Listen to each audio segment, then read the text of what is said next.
bienvenidas y bienvenidoas a otro episodio de ¿Qué pasó? ¿Cómo estás? Con todas sus invitadas de siempre, la Black Mamba, ¿qué pasó? ¿Cómo estás? René Moreno, el perro gacho, y nuestro invitado especial, Carlos Brown. El día de hoy hablaremos del Nortexti, de las batallas de memes entre el norte y el sur de México, de quiénes son los actores políticos que están detrás de todo esto y sobre todo de por qué debería importarnos algo magnífico llamado el pacto fiscal y la justicia fiscal. Ahora, bienvenidas. Me gustaría darle la palabra al co-conductor. ¿Qué pasó? ¿Cómo estás? Nayo. Muchísimas gracias, Black Mamba, pues dándoles la bienvenida a todas una vez más aquí a su programa de siempre. ¿Qué pasó? ¿Cómo estás? ¿Qué pasó? ¿Cómo están todos ustedes? ¿Qué pasó? ¿Cómo está K. Browns? Nuestro invitado especial. Primero que nada, quiero dar un poquito de contexto. Imagínense que 4 gobernadores se acaban de declarar inconformes con el pacto fiscal. ¿Qué es el pacto fiscal? Bueno, pues es el convenio el cual permite al gobierno mexicano recaudar los impuestos de todo el país para luego repartirlos equitativamente entre los estados. Este pacto, pues, es un arreglo voluntario entre los estados libres y soberanos del país, en el cual aceptan que una parte de la tributación la haga la federación. Ahorita nos explicará Carlos Brown que, pues, esta lana que se junta, esta polla que se junta entre los estados de acuerdo a lo establecido por la Ley de Coordinación Fiscal, pues cuenta como factores como la población. Entre mayor población, mayor recaudación. Este tipo de pactos se solía utilizar en un principio para defenderse de amenazas externas, para financiar a las Fuerzas Armadas en periodos de guerra, y pues es casi su razón de ser en todos los países que tienen un gobierno federal. Ahora, el principio básico del pacto fiscal es que todos deben hacer su chamba, que la federación recaude impuestos, no exime que los estados y los municipios lo hagan. Lo que queremos ver aquí es cómo ciertos gobiernos de diferentes entidades pues se quieren pasar de rosca y quieren considerar que este pacto es injusto. Por ello, tenemos a 4 figuras centrales, que es los que la están haciendo de turbopedo con el pacto fiscal, que tenemos a Jaime Rodríguez, el Bronco en Nuevo León, al priista Miguel Riquelme en Coahuila, al panista Francisco Cabeza de Vaca en Tamaulipas, y pues a su tío Enrique Alfiurer en Jalisco. Así que, sin más preámbulos, Carlos, te doy la palabra, tú que eres nuestro especialista en temas de justicia fiscal, en temas de pacto fiscal, para que nos digas qué chingados está pasando, por qué quieren salirse del pacto fiscal, porque digo, si se quieren salir de este pedo es como un adolescente que se quiere salir de la casa de sus papás cuando pues ni siquiera, por no recibir ni siquiera el domingo, ¿no? O sea, quieren correr cuando ni siquiera saben gatear, o qué situación nos encontramos ahorita, Carlos. École, justo como lo acabas de decir. Ahora sí que ¿qué hubo con tu pacto fiscal? En palabras de los filósofos Gaby Vargas y Jordi Rosado. Suena más aburrido de lo que es, todo lo que acabas de decir ahorita, pero la verdad es que es el pacto que define nuestra sociedad y cómo funcionamos. Pues bien lo dijiste, es un pacto voluntario, ¿no? Los estados son libres de salirse si quieren, pero quiero ver que lo intenten. Pues sí, es fundamental, básicamente porque, digamos, es 93 de cada 100 pesos que se recaudan en impuestos vienen de la federación y vienen de este pacto. Entonces, no es poca cosa, ¿no? Pensar 93 de cada 100 pesos que se utilizan de impuestos en este país, pues vienen de una recaudación de este tipo. Y pues, honestamente, no pudo llegar a peor momento esta discusión. Digamos, ahorita la prioridad debería ser otra. Deberíamos estar hablando de lo que nos tiene ahora recluidos en casa quienes podemos hacerlo. Y tienes a 4 gobernadores encaprichados que no saben, como bien dices, gatear y ya quieren caminar. A mí me gusta decir, no saben ni limpiar la cola y ya quieren estar queriendo gobernar a sus estados, porque no cumplen con lo más importante, que es pues la recaudación, ¿no? ¿Qué gobierno puede hacer su chamba si no tiene dinero? Y casi todos lo quieren hacer con el dinero pues que recauda un tercero, ¿no? Porque los gobiernos dicen, los gobernadores se plantan en sus conferencias de prensa y dicen es que nosotros recaudamos. No se confundan. La federación recauda de las empresas y personas que viven en sus entidades, pero ustedes no hacen nada de la chamba, ¿no? Ustedes literalmente son los que están flotando de muertito y honestamente viviendo de lo que les da la federación. Y esto no viene de mi ronco pecho, o sea, pensando nada más en los gobiernos estatales, solamente gobiernos estatales, no estoy hablando de municipios, gobiernos estatales, 8 de cada 10 pesos que consiguen, o sea, de todos sus ingresos, vienen de la federación. O sea, ellos apenas si llegan a 9.94%. O sea, si fuera un billete de 100 pesos, a 9.94 pesos. No llegan ni a 10 pesos por cada 100 de la recaudación, de todo lo que juntan, no nada más impuestos, todo lo demás, derechos, aprovechamientos, que la multa, que todo esto, ni siquiera juntan 10 pesos de los 100 en total. Entonces, pues tienes a unos gobernadores encaprichados y envalentonados, porque es muy fácil hacer grilla hablando, pero ahora hagan su chamba, ¿no? Pero lo que toca que es recaudar y lo que toca es hacerse cargo de la parte de la responsabilidad en el pacto fiscal. Eso no lo están haciendo y eso no se está poniendo en cuestión. Gracias por entrar así como súper directo y claro, ¿no? Al tema de los gobiernos estatales. A mí me parece como súper importante abordar eso. Yo me quedo pensando qué pasa acá, y perdón por contrapuntear así de entrada, pero creo que es un tema bien chido que realmente es complicado de hablar. Sí. ¿Qué pasa ahora en lugares como Chihuahua, donde la iniciativa no está siendo empujada por gobiernos estatales, sino por grupos de interés, o sea, empresariales, que justo buscan que eso se logre concretar, ¿no? ¿Qué pensamos de eso? Y ahora la pregunta también, no solamente a Carlos, sino también a las otras especialistas que nos acompañan desde siempre, Barbas, Nayo, las mismas de siempre, que sé que también tenemos bastante noción de qué es lo que está pasando en los lugares donde también grupos empresariales están empujando esto, digo, y que hasta como cosa nos da hablarlo, ¿no? Pero creo que es importante hablarlo y ponerlo en lo público y saber exactamente qué es lo que nos están tratando de crear cuando se habla de una separación fiscal, ¿no? Que casi viene como todo este contexto de separatismo territorial y nacional de fondo, que a mí me parece súper preocupante y por lo menos así se siente, ¿no? Ya, mira, yo tengo dos cosas que responder así de entrada. Uno, toda la vida nos enseñaron que esto era un asunto muy técnico, cuando en realidad es la batalla más política que hay. La batalla por el dinero público es la batalla más política que hay. Y dos, siempre nos enseñaron a no hablar de dinero en este país. Y es lo peor que puedes hacer para nuestras sociedades, ¿no? Este es, digamos, a mí me gusta mucho decir que los presupuestos públicos son el reflejo de las prioridades de una sociedad. Prioridades presentes y futuras. No hay mayor espejo. Pueden hacer arengas y decir lo que quieran en sus discursos, como Andrés Manuel hoy diciendo que le interesa la movilidad y que la bicicleta, ¿no? Cuando no le meten un peso más que desde los gobiernos locales algunos, ¿no? Y digamos, la federación no hace ahí la chamba que debería hacer. Pues este es un bonito recordatorio de no nada más basta decirlo en un discurso, acompáñalo con dinero. Los gringos dicen put your money where your mouth is, ¿no? Pon el dinero donde está en tu boca.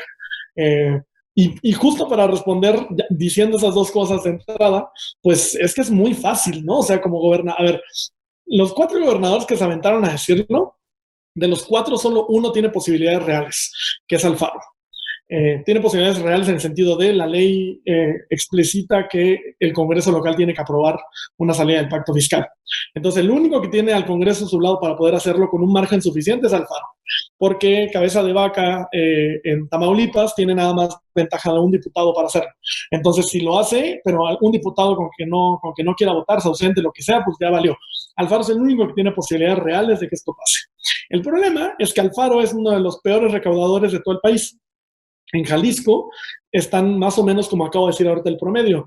De cada 100 pesos que deberían recaudan, que tienen de ingresos, pues nada más 10 pesos tienen. De hecho, son 8 o 9 pesos, es menos de 10 pesos. Recauda Jalisco, es un muy mal recaudador. Entonces, a mí cuando me preguntan es que, dime. Ah, perdón, no, que yo pienso, claro, pues se la vive mentándole la madre a las habitantes de su estado, ¿no? Así es, está más ocupado regañando a la banda que realmente haciendo la chamba que tiene que hacer, ¿no? Tiene que estar recaudando, su chamba es esa, ¿no? ¿De dónde sacas el dinero para construir hospitales, infraestructura, todo lo que toca hacer? No cae del cielo. Y esa es una de las cosas que hay que romper en este país. Durante muchísimas décadas era el petróleo lo que pagaba esto, ¿no? O sea, en algún momento el petróleo llegó a representar casi 50% de los ingresos federales, es decir, la mitad de la recaudación federal, del dinero de la federación, venía del petróleo. Ya no, ahorita está como en 17 de cada 100. O sea, bajó muchísima la participación del petróleo. Era la recaudación, como bien dicen ustedes, ¿no? Ese era el punto. Y entonces, ¿qué hacías? Pues tenías toda la libertad de no recaudar. Tienes allá al lado a un digamos, las utopías y los sueños, Noruega, ¿no? Noruega encuentra dinero y decide utilizar, encuentra petróleo y utiliza el dinero que consigue del petróleo para hacer un fondo multimillonario que sostiene las pensiones, que paga la infraestructura, que sirve de ahorro, que ahorita les permite vivir como reyes en medio de la pandemia porque tienen dinero para pagar lo que se les pega la gana. Pero no por eso renunciaron a la recaudación. Lo utilizaron como una palanquita como para poder acompañar el proceso, ¿no? Y eso fue el gran error que tuvimos aquí en México, que lo utilizamos para gasto corriente. No ahorita Peña Nieto, no ahorita Andrés Manuel, no Peña Nieto, Calderón, Fox y para atrás, ¿no? Esto fue histórico. Y pues también obedeció una alianza, y creo que eso va a dar pie a que mis colegas hablen, del sector empresarial con el gobierno. Pues yo, digamos, el modelo del presidencialismo del PRI estaba sostenido sobre la idea de yo no les cobro impuestos, ustedes no me armen un desmadre y no me quieran cambiar el sistema político. Y era un acuerdo tácito, pero que, digamos, de tácito no tenía nada, tenía muchas formas de comprobarse que ese acuerdo existía. Y hay investigadoras como Mónica Hunda, que estaba en el ITESO, que ahora después estuvo en el Colmex, que tiene una relatoría muy buena sobre las reformas fiscales y lo dice muy clarito. Hubo una alianza de facto entre el sector empresarial de los grandes empresarios con el Estado mexicano y esto fue lo que permitió que nunca cambiara esto. Y pues ahora toca la chamba, ¿no? Ya se acabó, el petróleo ya no va a volver a ser la fuente, digamos, aunque Andrés Manuel diga lo contrario, no va a volver a ser el motor del desarrollo de este país. ¿Qué va a hacerlo? Pues el dinero, la chamba, ¿no? El aportar a la bolsa común entre todas y todos. Y creo que eso es lo que ya toca hacer y en los estados se está notando. ¿Quién va entonces? Ok. No, pues justo, o sea, me sumo mucho a lo que dice Carlos. Aquí tenemos un problema y bien claro, ¿no? Y aprovechando una pregunta que hace Clavé, de que dice que es decir, que ustedes dicen que no hay que hacer un nuevo pacto fiscal. No, al contrario, se tiene que hacer un nuevo entramado, una nueva reforma fiscal, pero progresiva, ¿no? Una reforma fiscal en donde los que más ganan, pues más paguen. Que precisamente justo de lo que hablaba ahorita Carlos, es lo que hemos vivido como en un tema meramente político de negociaciones en lo oscuro, de cómo se arregla, cómo se gasta el dinero y cómo se distribuye ese dinero, ¿no? Básicamente lo que hemos tenido ahorita es a los grupos empresariales, las cúpulas, o como dice el cabecita de algodón, la mafia del poder, negociando cómo se va a repartir ese pastel, ¿no? Y dando lo mínimo. Aquí es bien claro, o sea, cuando uno busca aquí en Chihuahua quién está empujando el tema de romper el pacto fiscal, es un organismo que se llama Desarrollo Económico, PESEC. Y básicamente ahí es el equivalente al Comité Coordinador Empresarial. De hecho, el Comité Coordinador Empresarial también ha estado muy a favor de ese tema, ¿no? Ni siquiera voy a decir nombres porque no les quiero dar publicidad. Entonces, pero digamos que ahí está lo peorcito de las empresas aquí del estado, ¿no? Empresas que pues disfrazan de progreso básicamente acabar con la biodiversidad del estado, ¿no? De las ciudades, o si no, pues dense una vuelta a los cerros, por ejemplo, aquí por la Sierra de Nombre de Dios, ¿no? No voy a decir nombres otras para no darles publicidad a estos tipejos, pero sí, básicamente es eso, ¿no? Sí se requiere un nuevo pacto fiscal. ¿Qué también se requiere? Pues se requiere empezar a ponerle nombres y apellidos a quienes son los que están pidiendo estos cambios, ¿no? Hay un movimiento que raya en el fascismo, hasta en el nombre, ¿no? Que lo está impulsando un impresentable que se llama Gilberto Lozano y que tiene el nombre más fascista del planeta Tierra, que se llama Frente Nacional, ¿no?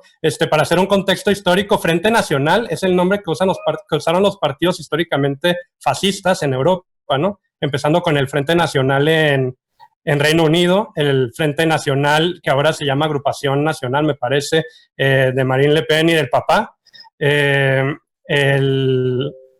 Qué hermosa es esa imagen que trae ahorita Sofía, la Susana Distancia que todas las personas queremos, ¿no? La Susana Distancia entre la Iglesia y el Estado, que aquí parece que no se da. ¿Qué es lo que impulsa también ahí? Hay un grupo que es básicamente el papá de Vox ahorita en España, que también se llama Frente Nacional, ¿no? O sea, con esos son los referentes con los que estamos aquí hablando y cuando uno revisa el discurso es bien claro, ¿no? Aquí hablan de que no queremos el comunismo bolivariano, de Andrés Manuel que viene exportado de Cubazuela del Norte, ¿no? O sea, tienen unas telarañas mentales bien impresionantes esta gente, ningún sustento teórico para poder empujar su agenda, más que el odio y la xenofobia pura, ¿no? Entonces sí es bien peligroso quienes están moviendo este tipo de agendas, ¿no? Porque mucha gente cae en las agendas de la gente más impresentable del país, o sea, lo voy a decir en otras palabras, en la agenda de la escoria de la nación.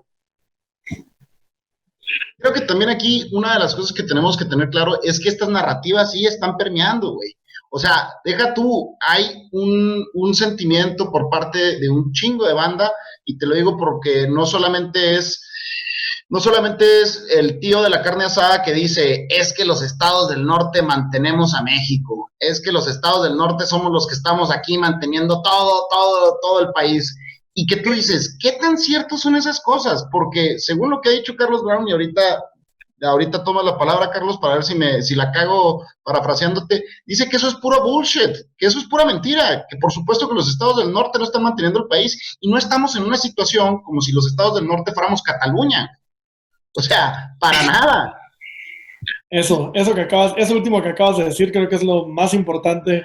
Digamos, quienes suelen tener estos argumentos separatistas suelen tener una fuerza económica y sobre todo una fuerza de Estado suficiente para poder empujarlo. El Reino Unido y su salida del Brexit obedece a que tenían una fuerza desde el Estado y una recaudación y unos ingresos públicos suficientes para poder hacer prácticamente lo que se les viniera en gana. Ahora, justo porque estoy viendo los dos comentarios que nos dejaron de si está bien que el gobierno reparte el dinero y que debería hacer que los estados recolecten, digamos, primer dato que quiero poner sobre la mesa. De toda la recaudación federal del país, de toda la recaudación, es decir, de todos los impuestos, IVA, IEPS, ISR, impuestos al comercio exterior, digamos, que se recolectan en todo el país, 54% se recolecta en la Ciudad de México. Es decir, nada de que el norte sostiene al sur y que aquí nosotros somos que pagamos. ¿Por qué? Y todos se dejaron llevar por un cuadrito que salió en Mural y en Norte y en Grupo Reforma en general, que decía, esto es lo que aportan en Producto Interno Bruto y esto es lo que paga y esto es lo que se les devuelve, ¿no? Es muy parecida a la discusión de los grandes multimillonarios de este país. No es lo mismo lo que aportan, a ver, Salinas Pliego, en orden, Slim, Salinas Pliego, Balleres y Larrea, juntos los cuatro representan sus riquezas 12% del ingreso nacional, ¿no? Y sus operaciones son más o menos el 10% del ingreso nacional, del Producto Interno Bruto nacional. Lo que aportan en impuestos no se parece, pero ni de broma, al 10% de la recaudación total, ¿no? Y eso me gusta usar ese símil para decir que aporten a la economía no quiere decir que aporten a las finanzas públicas. Y esa es una división que tenemos que hacer que es fundamental.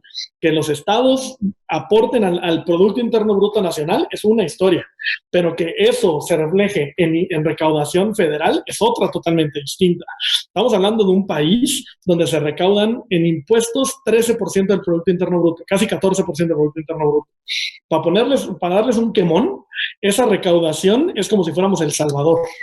Eso es lo que recauda El Salvador, que es uno de los países más pobres de América Latina. Eso es lo que recauda Mali, que es uno de los 8 países más pobres del mundo. Es decir, nuestra recaudación es paupérrima, es bajísima.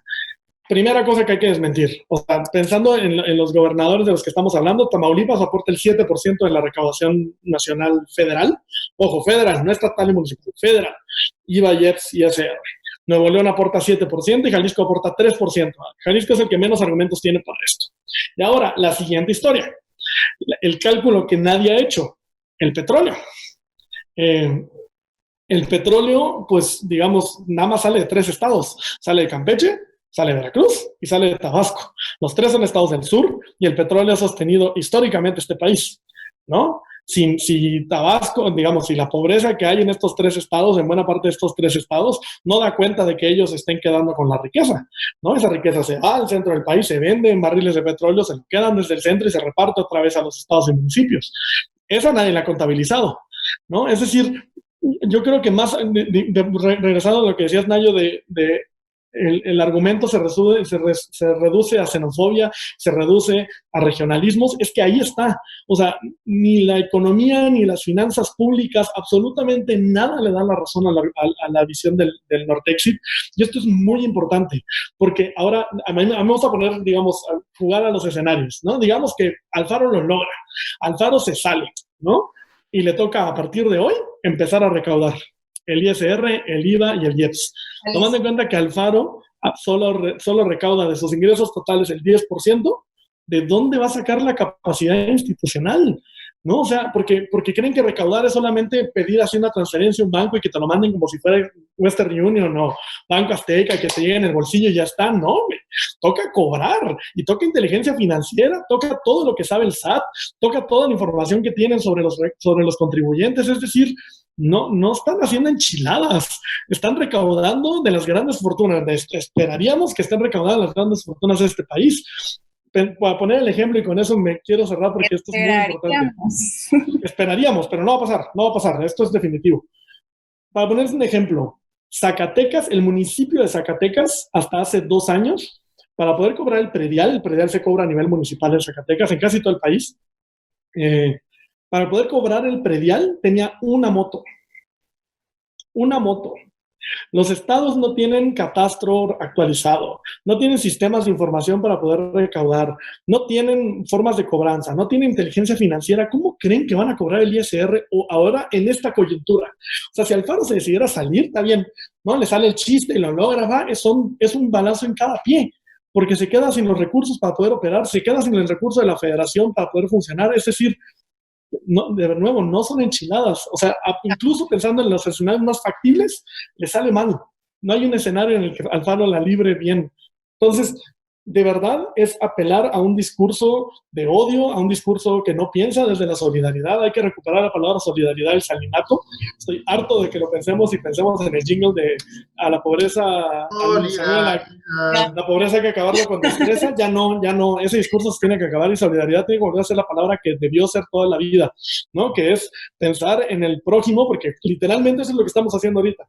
O sea, la pandemia es la demostración más grande de si no somos una sociedad solidaria, nos carga la chingada, ¿no? Aquí, en España, en Italia, en Francia, en Estados Unidos. Estados Unidos es la muestra perfecta del país que creíamos que era el primer mundo y que no puede tener ni siquiera un sistema de salud que respalde a sus ciudadanos, ¿no? Mamá me preguntó el otro día, es que Estados Unidos no es como el país más poderoso del mundo. Y le digo, pues sí, poderoso en lo militar, pero las balas no salvan vidas. Al contrario a lo que creen los gringos, las balas no salvan vidas. Lo que faltan son hospitales, lo que falta es un sistema de salud. Ahí sí, son tercer mundo, bajo la visión ochentera del tercer y el primer mundo. Pues ahí sí son tercer mundo, ¿no? ¿Queremos replicar eso? ¿De verdad queremos replicar ese modelo? Esa es nuestra aspiración como sociedad. Por eso les digo, este es el ejemplo, este es el espejo, los presupuestos y la forma en la que se recauda y se usa el dinero, es el espejo de la sociedad que somos y la que queremos ser. Así de sencillo. ¿Cuál es la que queremos construir? A mí se me hace bien importante lo que nos dejas de reflexión, ¿no? Pensar que hay que aprender a leer el dinero, el uso del dinero público, hay que aprenderlo a leer porque ahí es donde está realmente la política pública, ¿no? O sea, no podemos seguir creyendo que en la palabrería, pues, en el discurso está realmente como la forma en la que se está ejecutando la política pública en nuestro país. Creo que es súper importante eso, y también aprender a leer entre líneas en términos político-electorales, ¿no? Porque me parece que todo es, y quiero regresar a un comentario que nos compartieron de Daniel Aguilar, que me parece fantástico, ¿no? Que dice, lo que me preocupa del Nortexit es que por las personas en términos mediáticos no se habla de un nuevo pacto fiscal, ¿no? O sea, de pensar en justicia fiscal para las personas, sino que se habla de una separación norte-sur donde lo que sobra son los comentarios fascistas y clasistas, ¿no? Entonces hay toda una intención de fondo que a mí me impresiona, y si ponemos algunos de los memes también, o sea, hay todo un campo como memético, así de creación de memes, que también trae carga fascista y clasista, sí, donde se busca la polarización de las personas entre el norte y el sur de México, ¿no? Justo lo que dices, como evitar estas prácticas de solidaridad que sí son parte de la cultura mexicana. Quienes hayan vivido un desastre en México o quienes hayan visto momentos muy específicos de nuestra historia, sabemos que la solidaridad es algo que emerge orgánicamente en el pueblo mexicano. Y me siento como Andrés Manuel diciendo esto, pero es cierto, ¿no? Y creo que es bien importante como tener estas conversaciones y hablar del componente político-electoral en este tipo de acciones, ¿no? Sí. Así, tal cual. Porque incluso grupos empresariales saben esta información y saben que un separatismo fiscal no es viable, me explico. O sea, estas personas tienen asesoría de fiscalistas, o sea, no lo dicen nada más porque sí, sino lo dicen como una estrategia pre-campaña. Para mí es eso, ¿no? Y creo que hay que tenerlo súper claro como personas, incluso aprovechar que se puso la agenda sobre la mesa y pensar, empujar lo que verdaderamente queremos, que es Eat the rich. Impuestos progresivos para las personas ricas de nuestro país. O sea, como lo decía el Barbas en otro, y te voy a robar esta frase de clase, de la Wikiclase, que es que un sistema económico que genere billonarios, pues es un sistema económico que no funciona, ¿no? Roto. Sí. Está roto. No, y saludos a Daniel Aguilar. Gracias por escucharnos, y también a Pilar, te amo, ya lo sabes. No, y aparte creo que, o sea, vaya, sí, por supuesto tiene un componente sumamente clasista, el hecho de que mucha gente del norte, y lo voy a decir tal y como ellos lo piensan, como piensan que hay muchos pueblos originarios, como piensan que hay mucho hacinamiento en el sur, como piensan que allá están muchísimas de los grupos y de los pueblos y de personas que no cuentan con la misma calidad de vida, y que allá la desigualdad es mucho más apremiante que lo es en el norte, ven a todas estas personas como una carga. Y creo que ese es uno de los problemas más cabrones que tenemos, ¿no? Porque no hay nada de solidaridad en este aspecto. No se está viendo al resto de la República, a la hora que se ponen estas narrativas, como que todos somos parte de esto. Si no somos solidarios, vaya, a ver, el estado de bienestar parte de la idea de la solidaridad, ¿no? De que uno paga los impuestos porque sabes que enfrente de ti puede quedarse viuda una persona, ¿no? O porque, por ejemplo, yo sé que si no se pagaban los impuestos, mi abuela no iba a tener la pensión que la mantuvo viva durante tantos años. O sea, vaya, los impuestos realmente afectan a la vida de las personas a la hora de que se aplican en política pública. El hecho de que se quiera manejar un discurso con intereses económicos y políticos, aun cuando saben que no es viable, a mí me parece nada más que perverso, pinche, en otras palabras, se me hace muy pinche. Mira, hay otra, justo para tomar lo que acabas de decir, y de que el norte que sostiene al sur, y que quién necesita estar acompañando y dándole dinero a la gente. A ver, yo siempre pongo el ejemplo, a ver, la frontera norte de este país tiene el IVA, digamos, con una exención, ¿no? No pagan el mismo IVA que el resto, no pagan el mismo ISR que nosotros, tienen la gasolina más barata, es decir, la federación, digamos, el resto de la población también sostenemos al norte, porque esos beneficios fiscales que tiene el norte no vienen de gratis, no vienen del aire, se sostienen con nuestros impuestos, porque son pérdidas de recaudación. Ese es dinero que no está llegando a las arcas públicas, que no está sirviendo para lo que tiene que servir, es decir, es una forma de subsidio. O sea, ese subsidio del que tanto se quejan es el mismo subsidio que recibe la frontera. Completamente. O sea, a mí me gustaría regresar aquí a una frase de ese bello filósofo adicto al crack esloveno, Zizek. Es la política económica, estúpido. O sea, literalmente, ¿no? Tenemos que volver a regresar la política a la economía. El momento en el que se separó fue cuando empezaron todas estas ficciones, en la que la técnica importaba más que otra cosa, ¿no? Pero al final, ¿qué son todas estas decisiones de cómo se reparte el dinero que es de todas y todas, si no es algo político, meramente política? Es lo más político que hay, es la decisión más política que hay. Revestirlo del tema de tecnicismo es sacarnos de la realidad en realidad, cómo funcionan estos procesos de selección de en qué gastamos, ¿no? Y voy a retomar algo que dijiste al inicio, cuando estábamos empezando la plática, de básicamente podrán decir misa todos los gobernantes, pero al final la verdadera carta de intenciones y la carta de valores de un Estado es su presupuesto de egresos. Ahí es donde dice dónde están sus prioridades, ¿no? Y a mí me queda claro que las prioridades tanto a nivel federal como muchísimo más a nivel estatal, pues está con la plutocracia, ¿no? Con los grandes ricos, La plutocracia, perdón. La plutocracia es básicamente el gobierno de los ultrarricos, tomando decisiones para autopreservarse sus propios intereses, ¿no? O sea, básicamente lo vemos en el momento en el de, vamos a comparar a nivel internacional, Nueva Zelanda y México. Si nos vamos antes de impuestos, estamos en el mismo nivel de desigualdad. La diferencia es que Nueva Zelanda está por encima del 50% de carga fiscal, ¿no? De lo que se le mete a cada persona que gana. Y eso que ayuda para hacer justicia, precisamente. O sea, ¿cómo se traduce la justicia? En una pandemia como la que estamos ahorita, bien claro, o sea, la gente tendría derecho a tener material médico suficiente, personal médico suficiente para que lo atendiera en el momento en el que llegara a una situación vulnerable, ¿no? O la falsa idea de la clase media, o sea, nos hemos dejado llevar por un discurso bien pedorro de que es la clase media. A ver, yo me pregunto, ¿cuánta supuesta clase media sobrevivió al Fobaproa, no? O sea, realmente aquí la clase media está a una enfermedad de volverse pobre. Esa es la realidad que nos toca vivir, ¿no? Y esa es la realidad que muchas veces no es tan glamurosa y no nos gusta cuando nos la recuerdan en la cara, ¿no? Y al final, algo que dice también, creo Viridiana Ríos lo ha manejado también mucho en estos días, la clase empresarial es mayoritariamente de pobres en el país. O sea, es también una falsa noción del emprendedurismo, tipo Tesla, que nos han vendido en estos años pues es de echarle ganas, ¿no? Y pues la realidad es que aquí la mayoría de la gente que le echa ganas, pues está en economías de subsistencia y se llaman empresarios nomás de nombre, porque en la realidad, pues forman parte del ejército de pobres que produce este país, un ejército de pobres que beneficia nomás a esa plutocracia, a ese grupo de élite, en la que quien se beneficia es gente como Ricardo Benjamín Salinas Pliego, ¿no? Ahí sí me gustaría que nos aprendamos el nombre completo de ese criminal de guerra que se ha dedicado a hacer fortuna en base a hacer prácticas de usura, básicamente de usura en el Código Civil, si lo leen, es lo que hace Salinas Pliego como práctica comercial siempre.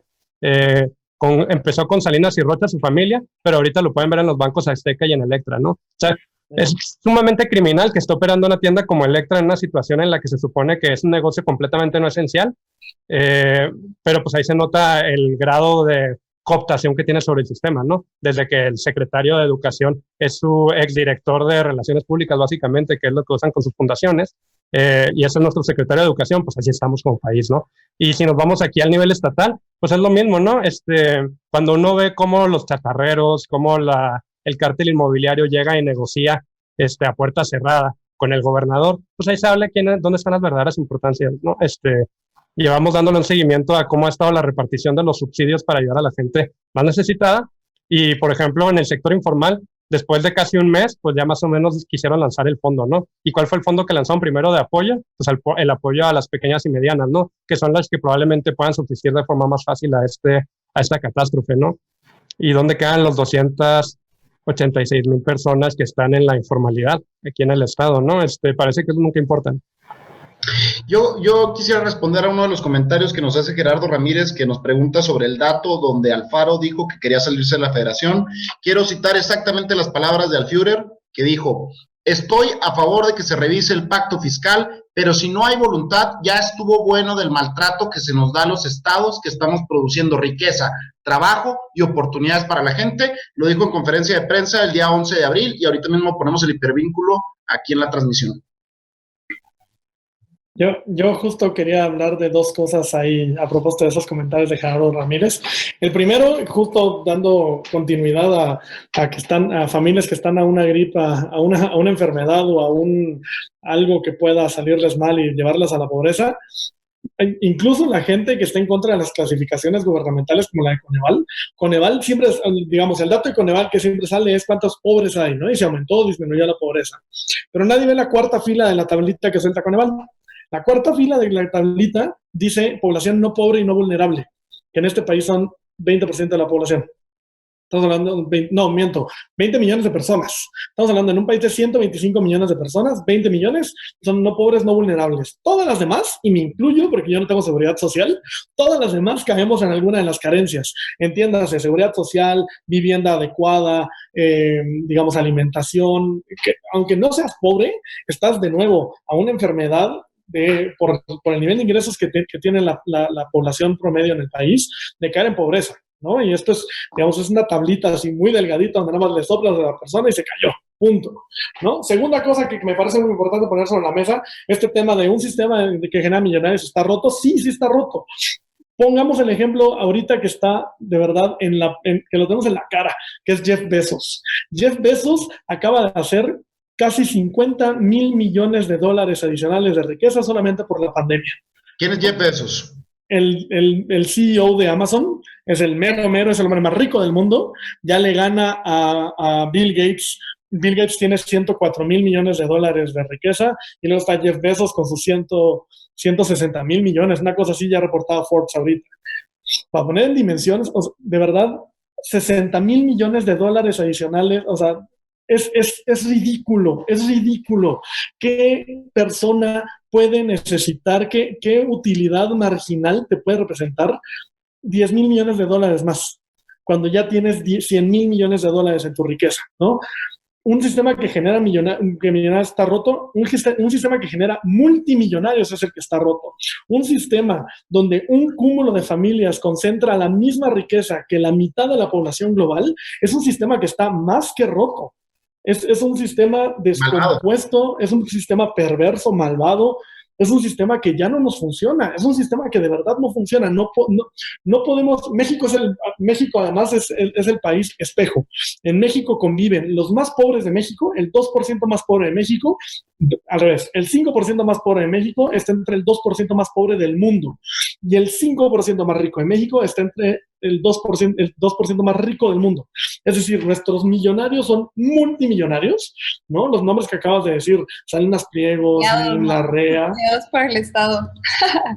Además, y esa es la cosa, que nos hemos comprado, ¿no? De este discurso de es que Venezuela y Maduro y que quieren repartir, no, a ver, incluso Venezuela y Maduro tuvieron a sus élites, ¿no? Y Maduro y Cuba han tenido élites, punto, ¿no? Las élites son el mayor, digamos, el componente que rompe la idea del comunismo fueron las élites. Las élites jamás van a ser comunistas, punto, ¿no? Olvidemos de ese discurso, pensemos en sociedades que de verdad funcionan, pensemos en las sociedades donde la riqueza se reparte, donde los impuestos son altos, donde los servicios funcionan. Nuestras utopías tienen que ir para allá, no pueden ir a esta construcción de utopía del rico, porque yo en algún momento puedo ser. No es cierto. No es cierto, a menos que el Estado te dé una concesión de telecomunicaciones, a menos que el Estado te dé una concesión de minera, no hay manera. O que la heredes. O que la heredes, porque de verdad es, digamos, la peor fase de la desigualdad, que es la que menos se ve, es la desigualdad intergeneracional, ¿no? Las pensiones son el ejemplo perfecto. Hoy había una discusión muy fuerte sobre las afores a raíz de varias discusiones que ha habido en Morena, está bien, ¿no? Que si quieren nacionalizarlas, que es un debate de verdad estéril. La discusión de fondo de las afores es que las afores se construyeron para la generación que estaba saliendo de la crisis del 94, pero la hicieron a costa de nuestra generación. Nosotros no nos vamos a pensionar como nuestros papás. Mis papás me cuentan me cuentan lo que va a pasar en 2 años que se pensionen, y yo lloro de tristeza a mí no me va a tocar nada de eso. A mí ni de broma el Estado me va a garantizar lo que ustedes les va a garantizar. O sea, las desigualdades así como a mí me heredan el problema de las pensiones, estos multimillonarios le heredan a sus hijos una riqueza de inicio que no tenían por qué tener. Y cuando la gente dice es que es doble tributación, no. Están pagando ahorita a los millonarios en vida, y si quieren que les toque dinero a la siguiente generación, esa generación tiene que pagar los impuestos que le corresponden. Se acabó. No hay más discusión. De verdad, son esas discusiones que necesitamos tener, porque este país ya no se puede sostener en el modelo que tenemos en este momento. Ni el pacto fiscal funciona, hay que decirlo, pero no funciona porque al norte le estén quitando, no. Es porque el pacto fiscal no funciona porque sus fórmulas están mal hechas. Échense un clavado en la ley de coordinación fiscal y vean cómo se distribuye el dinero de este país. Es la primera discusión que tenemos que tener. Son fórmulas aburridas, matemáticas, pero son las fórmulas que deciden cómo se reparte el dinero. Bueno, tengamos una discusión. Y segundo, hagamos que el Estado, es decir, el Estado con E mayúscula, ¿no? Es decir, la Federación, los estados y los municipios como gobierno, hagan su chamba, que es recaudar. Gobernadores, les falta dinero, ahí está el predial, ahí está la tenencia. Es decir, tienen formas de conseguir dinero. A la tenencia se renunció.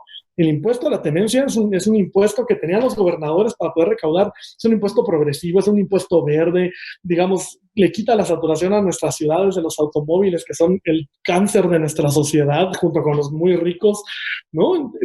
Son impuestos nobles, son impuestos que sirven, son fáciles de recaudar, porque de verdad solo necesitas un sistema de información. El predial para los presidentes municipales, una casa no te la llevas a un paraíso fiscal. Una casa se queda ahí, un edificio se queda ahí, un terreno se queda ahí. No hay nada más fácil que recaudar que el predial. Hagan su pinche trabajo. Eso es lo que toca que hagan. Dejen de estarse peleando allá afuera y pónganse a hacer la chamba que tienen que hacer. ¿Qué pasó cuando los gobernadores le sueltan tantito la correa en los 2000, si se acuerdan? Nuestros bonitos escándalos de los Borges, los Duarte y compañía, en buena parte fue porque esos gobernadores, en lugar de hacer su chamba de recaudar, se endeudaron.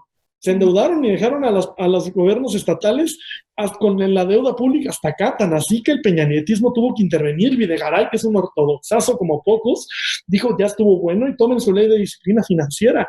O sea, de ese tamaño, ni los ortodoxos les quieren respetar sus chingaderas. ¿Por qué ahora se tiene que respetar? Más en esta situación, más en esta coyuntura. De verdad es una discusión que tenemos que tener. Ya no es de Venezuela, no.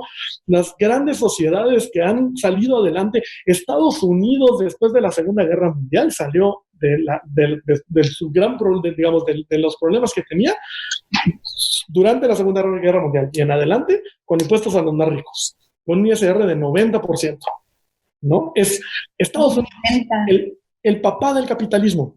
El papá del capitalismo global, el que nos llevó al mundo este modelo, Estados Unidos lo hizo en los 40s y 50s. ¿Por qué nosotros no nos podemos atrever a hacer eso? O sea, ¿qué nos hace ponernos a defender a estos ultrarricos a los cuales nuestras vidas, literalmente nuestras vidas, porque Salinas Pliego no quiere que sus trabajadores dejen de hacerlo, les valemos madre? ¿Por qué nosotros tenemos que preocupar si además su dinero es mal habido, si su dinero ha sido a raíz de las concesiones del Estado? ¿Por qué lo tenemos que hacer nosotros, honestamente? Aquí se plantean cosas bien interesantes. Esto que mencionas de las pensiones creo que es algo vital. Yo lo viví en carne propia cuando fue la enfermedad de mi abuela. Yo sabía que mi abuela, si no hubiera tenido la pensión que recibía de Banrural, pues no hubiera aguantado a tener 3 diálisis a la semana, ¿no? Porque las diálisis cuestan, y al final de cuentas eso era algo que tenía derecho. Tenía un derecho por su pensión, y ese derecho la mantuvo viva durante buen rato. Entonces, ahí es donde tú te quedas pensando, en este país nos están abandonando a toda una nueva generación, que no vamos a carecer de todos estos derechos sociales. Nos preguntan, ¿qué es lo que va a pasar? ¿Qué es lo que va a pasar cuando pase este colapso, si es que llega a haber un colapso? Yo siempre he creído que estamos en una crisis civilizatoria muy cabrona, y que de todas maneras ahorita es cuando más creatividad política debemos de tener, que si la gente nos está preguntando que si nos deberíamos acercar a un modelo socialista, que si nos deberíamos acercar a un modelo comunista, no sé. Daniel Aguilar nos estaba preguntando esto. Yo creo que aquí el planteamiento de K-Browns es excelente, que es acerquémonos a la justicia fiscal. Esa es la única forma de poder desatorar al pinche güey de la barranca. A la hora que la gente pague, a la hora que los más ricos paguen lo que les corresponde, a la hora que podamos equiparar este barco y a la hora que tengamos una solidaridad, ¿no? Al final de cuentas no vamos a poder evolucionar como humanidad, si no empezamos a tender estas redes de solidaridad y no solo de competencia. Y yo me iría también a la responsabilidad, ¿no? O sea, porque no es nomás lo que les toca en el aquí y en el ahora, es la deuda histórica que tienen. O sea, por ejemplo, el caso de tu abuela, vámonos al caso puntual. ¿Por qué le tuvieron que dar hemodiálisis? Probablemente porque tenía diabetes, y la diabetes, eso es parte de un modelo en el que básicamente se eliminó la soberanía alimentaria en el país y se buscó el sustituto de comida basura. O sea, aquí tenemos una verdadera epidemia en donde grandes grupos de empresas, es que no les puedo decir alimentarias, esa basura, llenaron de basura la posibilidad de canasta alimentaria de las personas. O sea, realmente las epidemias, porque esas sí son epidemias también, que tenemos de diabetes, que tenemos de hipertensión, están directamente relacionadas a el aumento en las carnes ultraprocesadas, están literalmente ligadas a las bebidas azucaradas. O sea, hay una relación directa entre la llegada de, digamos, megaempresas como Coca-Cola con la entrada de diabetes en comunidades de pueblos originarios, ¿no? Por ejemplo, Chiapas, donde básicamente les intercambian el depletarles el agua por el hecho de pues darles Coca-Cola, ¿no? Y eso tiene un montón de violación a derechos humanos aparejada, ¿no? Entonces, el caso, creo, de tu abuela es un caso bueno que puede servir para representar precisamente eso, ¿no? Es parte de la deuda histórica que tienen estos mega ricos. O sea, no es nomás el de nos la hicieron ahorita, nos la llevan haciendo históricamente y estamos sufriendo las consecuencias generacionalmente, ¿no? O sea, yo sí creo que estamos en un momento donde ya basta de decir de ensalzarlos como si fueran héroes, ¿no? Han sido los villanos de esta historia y nos la han vendido como si hubieran sido los héroes de la historia, ¿no? Y en realidad, pues a las evidencias nos podemos remitir, ¿no? en el campo en el que queramos ver, el de salud, el de seguridad alimentaria, en el que quieran, pocas veces vamos a salir bien parados de ese tipo de situaciones, ¿no? Y pues la verdad, pues sí es importante conocer y hacer una historiografía de esas élites, ¿no? O sea, su historia merece ser contada y no para ensalzarlos, sino para ponerles el grado de responsabilidad que realmente se merece. Claro, yo estoy de acuerdo con lo que comenta el Barbas. Creo que, o sea, como cierto privilegio también de la invisibilidad de muchas de estas personas, ¿no? O sea, con nombre. No hablo de personas morales, sino de personas físicas que hay que nombrar en este proceso.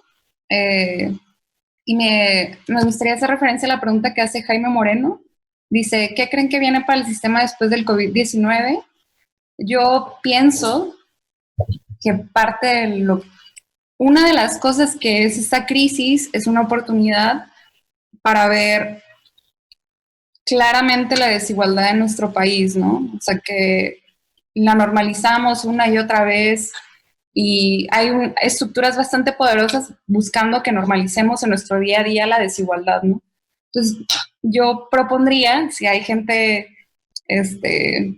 de sur, norte, donde sea que seamos, que dejemos de pensar en esta narrativa polarizante, ¿no? De sur, norte y de estarnos peleando entre clase medieras, que estamos a una crisis o a una enfermedad de caer en pobreza, y empecemos a abonar a la agenda de justicia fiscal, o sea, de pensar realmente que esto sea una realidad y no nada más algo que estemos hablando en una cámara de eco o en grupos de personas que estamos politizadas, sino sabemos que a todas nos cuesta pagar nuestros impuestos, ¿sí?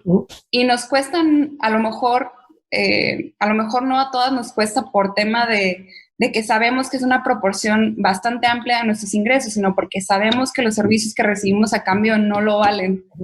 Entonces hay que empezar a pensar en maneras de ajustar todo el sistema de manera que realmente sea una inversión social que nos convenga a nosotras.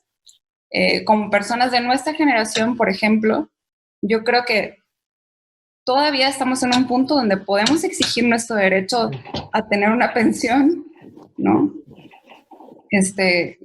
Yo me rehúso como a pensar que es algo que ya vamos a dejar y que simplemente como que lo vamos a ver como una tragedia, ¿no? Creo que todavía hay mucho que hacer y empezar a poner estos temas sobre la mesa es como el primer paso, ¿no? O sea, creo que hablar de impuestos es un gran primer paso porque no lo hacemos, ¿no? A todos nos puede pagar impuestos, pero nunca lo hablamos en lo público ni lo politizamos. Pues creo que es el momento de politizarlo y de también revisar dónde están las condonaciones, ¿no? Estas grandes condonaciones que a lo mejor ninguna hemos revisado, pero que por años se han realizado a personas morales, a empresas que también tienen nombres detrás, ¿no?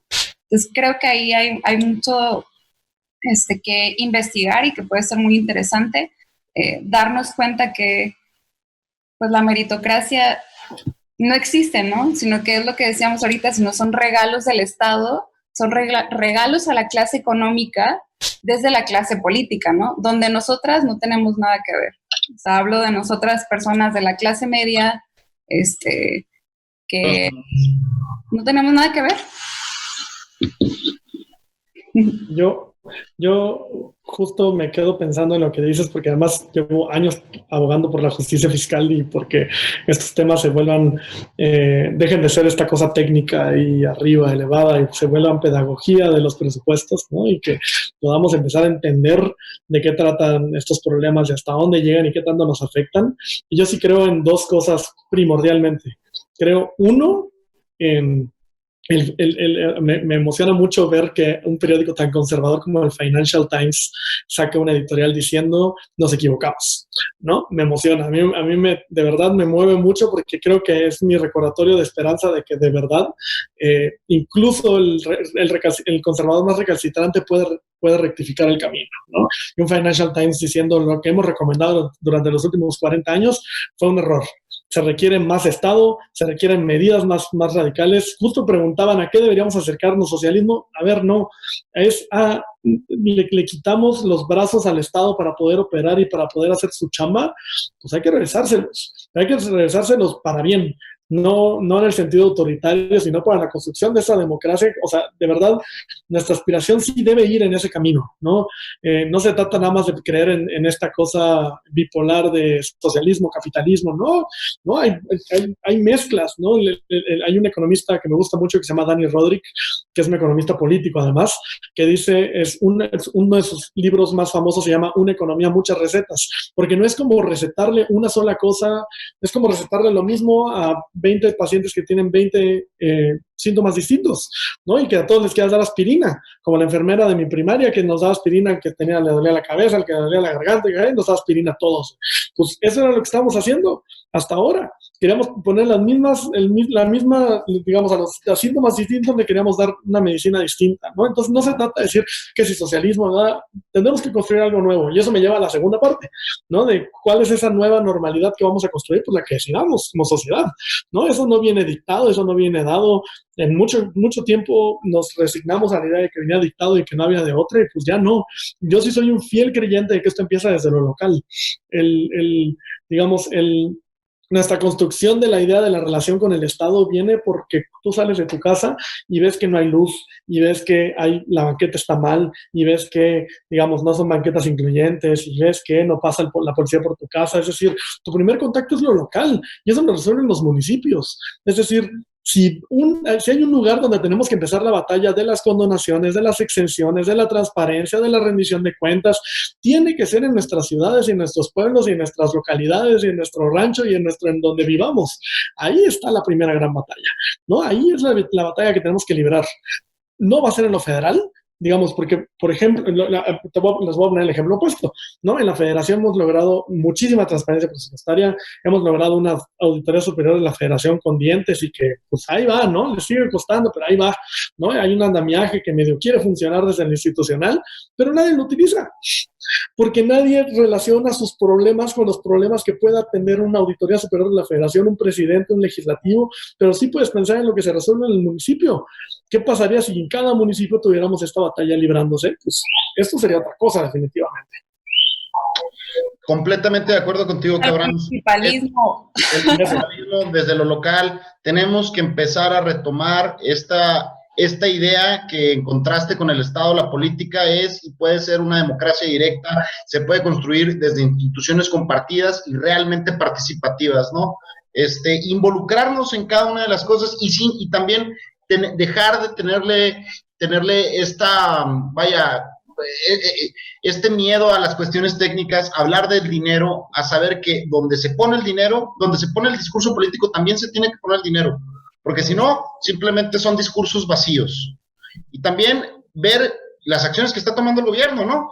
Pues un caso que le reventó la úlcera a René en días pasados fue que el gobernador Javier Corral dijo que a las personas que, mediante decreto se puso que a las personas que anduvieran en un carro con más de 2 personas se les iba a multar, y que no era una medida recaudatoria. Sin embargo, a la hora que uno se pone a revisar la multa, nos encontramos que te van a multar con 50 UMAS, unidades de medida de actualización, y esas 50 UMAS pues son más de 4,400 pesos. Entonces no me digan que no es una medida recaudatoria. Y este tipo de medidas hay que verlas y hay que examinarlas y hay que protestarlas, porque pues es como el jaywalking, ¿no? O sea, son crímenes fantasía y no vamos a andar pagando la gran mayoría de la población algo que debería estar hacia los más ricos, hacia las personas que más tienen y que pueden pagar estas cosas, ¿no? No, y aparte, deja tú lo que me reventó la úlcera, es lo que me la ha reventado desde que empezó aquí la coyuntura. O sea, están basadas en romper completamente la idea de un Estado democrático, ¿no? Y el Estado democrático, ni siquiera estoy hablando del moderno en el que hay participación ciudadana, estoy hablando del chafa y rancio de Montesquieu, de la separación de poderes. O sea, en el momento en el que un ejecutivo todopoderoso, ahora estamos pasando a un presidencialismo fuerte, digamos, al siguiente nivel, al peldaño siguiente, ¿no? Al de los gobernadores fuertes que básicamente controlan toda la vida política de sus estados, ¿no? En el que lo que se dicta desde las secretarías de Hacienda estatales, pues es la ley máxima, ¿no? Y esos son los problemas, o sea, están basados, cuando tú lees la mayoría de esos lineamientos, hay una serie de violaciones a las leyes, a la Constitución, a un montón de cosas que básicamente se las sacaron del culo.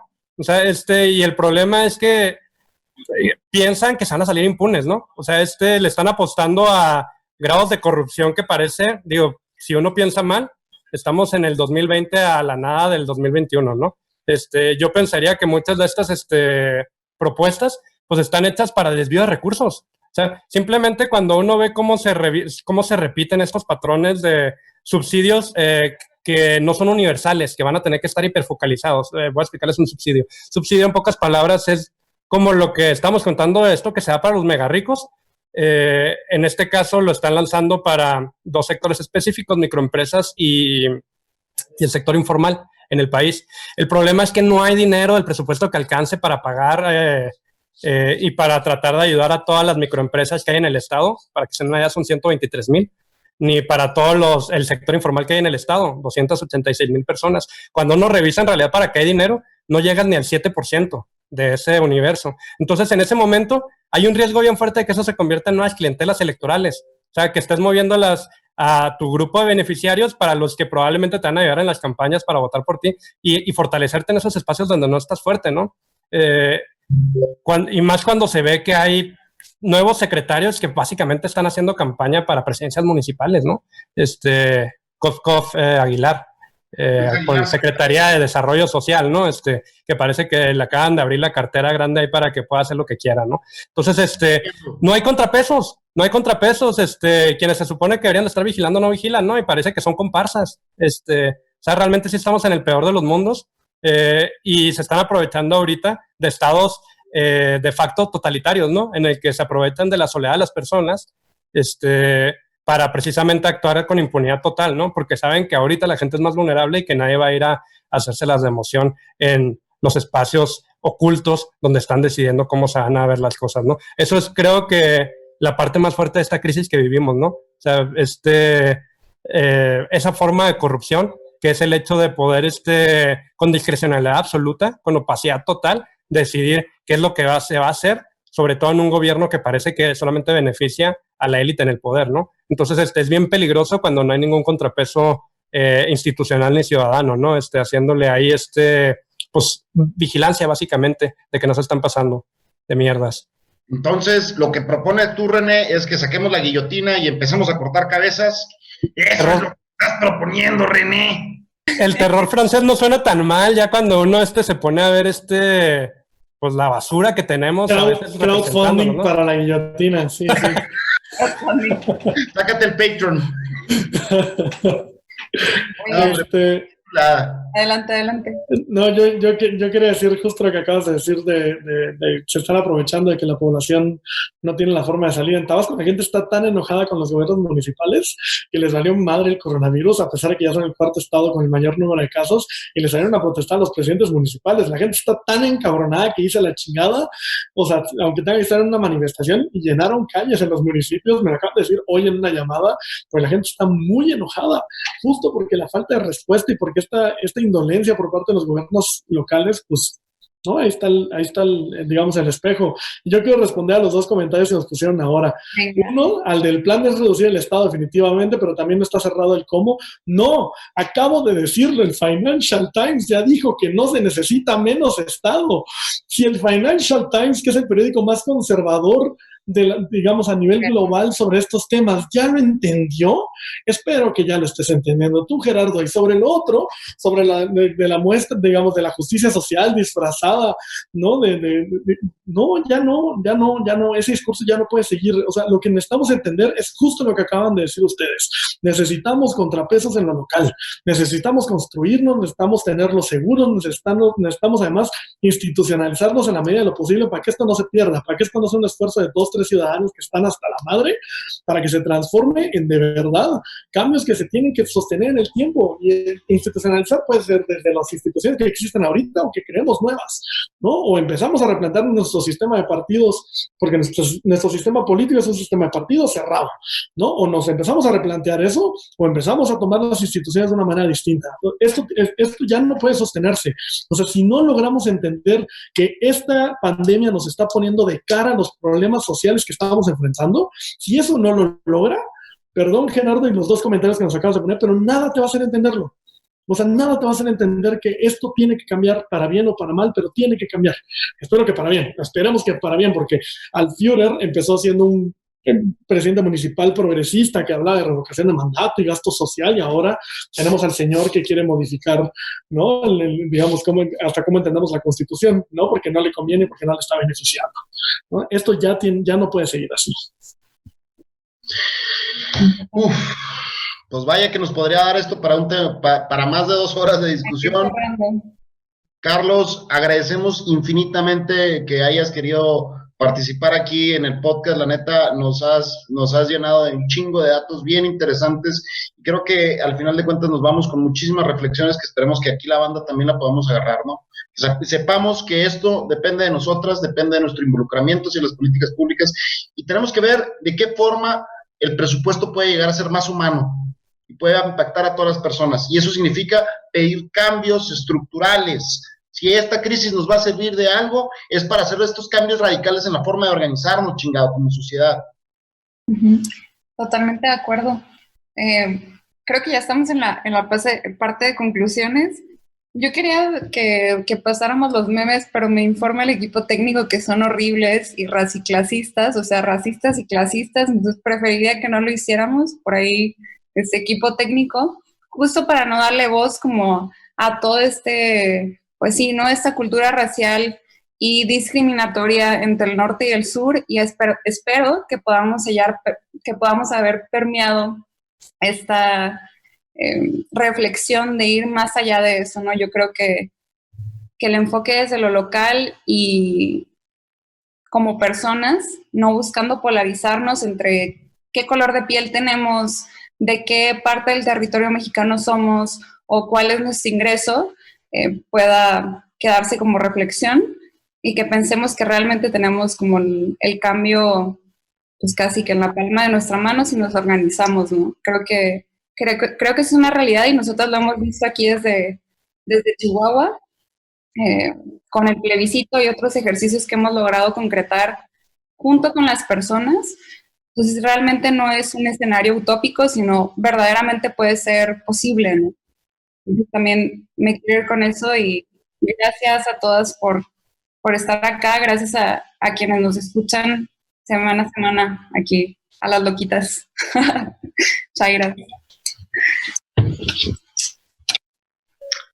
Pues bueno, comentarios finales, René, Carlos. Pues, básicamente me gustaría, tomando acá al presidente vecino, yo creo que es momento de hacer el antifascismo grande otra vez, ¿no? O sea, así como están todos los movimientos xenófobos, racistas, clasistas, misóginos en el mundo, o sea, creo que es momento ahora sí como para hacer una entrada fuerte de todos los movimientos antifascistas, ¿no? Que reivindican precisamente otras formas de ver el mundo, ¿no? Otras formas más justas, otras formas, menos violentas, pues, de ver el planeta, ¿no? Y condenar a todos los hijos de la mierda como Bukele, ¿no? Que creo que es el cáncer que tenemos en el planeta, ¿no? O como Trump también, con los centros de detención, creo que este es un buen momento para replantearnos si el modelo de prisión es algo que deberíamos de estar manteniendo, ¿no? O sea, este modelo que se dedica supuestamente a rehabilitar, pero que no rehabilita a nadie, cuando aquí tenemos ejemplos de pueblos originarios que tienen otros modelos, otras formas bien interesantes, en las que realmente sí hay una rehabilitación de las personas, no una segunda oportunidad, no se les ve como apestadas ni apestados, sobre todo ahorita que pues, los principales focos de infección en buena parte del planeta pues están en las prisiones, en los sistemas de prisión, tanto para personas migrantes como para personas que el sistema los entiende como antisociales. Y también hoy veía, ya para cerrar, un tema justo con lo de Bukele, que alguien había hecho el símil con un rastro, ¿no? Y que es bien inhumano ver a todos estos prisioneros como si fueran gallinas en un rastro. Y creo que dio en el clavo a esa persona sin darse cuenta, ¿no? O sea, precisamente como especie eso es exactamente lo que no deberíamos de estar haciendo, ¿no? Esos sistemas industriales de muerte que se aterrizan en los rastros, que se aterrizan en las prisiones, que se aterrizan en todas estas formas sumamente violentas en las que vivimos, ¿no? Sobre todo cuando tenemos tecnología para aspirar a más. Yo sí creo en, pero esa ya es postura bien personal, en el comunismo automatizado de lujo, ¿no? Sí. como postura política económica, pero pues bueno, vamos por lo menos dando pasitos, ¿no? Hacia algo menos mierda. Vamos hackeando el cabildo y luego ya.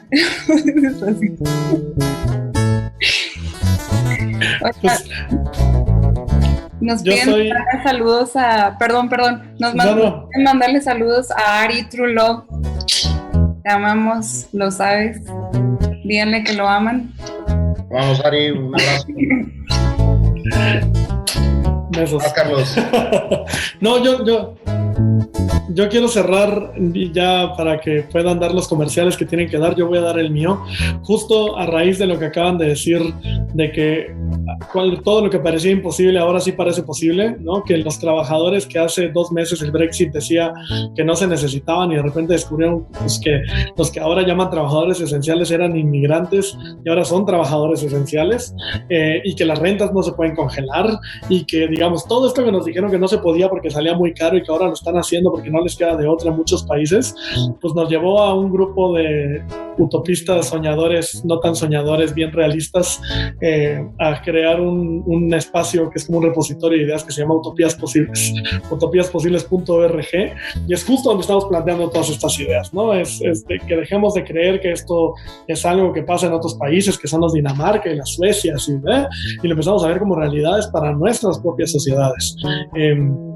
Y eso, y que de verdad ya dejemos atrás esta idea de, 1, de que no es posible, y 2, de que no se necesita más Estado, porque si esto no nos deja claro que se necesita más Estado fuerte y además desde lo más local hasta lo federal, es porque no hemos entendido absolutamente nada y ya ninguna crisis nos va a hacer recapacitar. Así que es ahora o nunca.